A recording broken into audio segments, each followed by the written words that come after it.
বিশ্বকাপ জয়ী এক কিংবদন্তি রিয়াল মাদ্রিদের ইতিহাসের অন্যতম সেরা লেফট ব্যাক।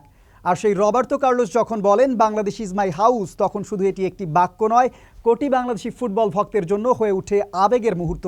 সম্প্রতি নেইমারের বন্ধু এবং ব্রাজিলে বসবাসকারী বাংলাদেশি রবিন মিয়ার একটি ভিডিও বার্তায় নিজের অনুভূতির কথা প্রকাশ করেন রবার্তো কার্লোস।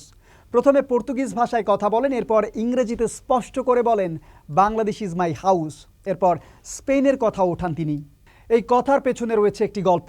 কার্লোস শুধু ব্রাজিলের বিশ্বকাপ জয়ী ফুটবলারই নন, তিনি রিয়াল মাদ্রিদের জার্সিতে এক দশকেরও বেশি সময় কাটিয়েছেন।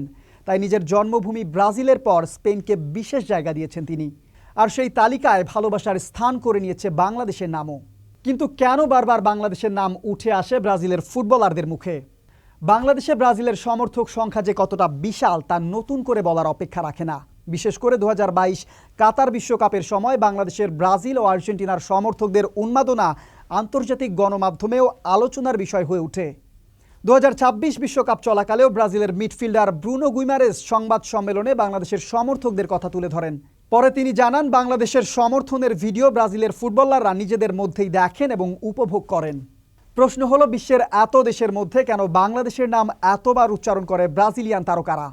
উত্তরটা লুকিয়ে আছে বাংলাদেশে ফুটবল প্রেমীদের আবেগে। বিশাল পতাকা, রাতভর উৎসব, প্রিয় দলের জন্য অকৃত্রিম ভালোবাসা, এসবই বিশ্ব ফুটবলের নজর কেড়েছে বহু আগেই। সেই ভালোবাসার প্রতিদান হিসেবেই হয়তো আজ রবার্তো কার্লোসের মতো কিংবদন্তির কণ্ঠে শোনা যায় Bangladesh is my house. Football শুধু মাঠের 90 মিনিটের খেলা নয়, এটি হৃদয়ের সংযোগও তৈরি করে। আর সেই সংযোগের এক অনন্য উদাহরণ হয়ে থাকলো রবার্তো কার্লোসের একটি ছোট্ট এবং স্মরণীয় বার্তা, যা বাংলাদেশি কোটি ফুটবলারদের জন্য নিঃসন্দেহে এক গর্বের মুহূর্ত।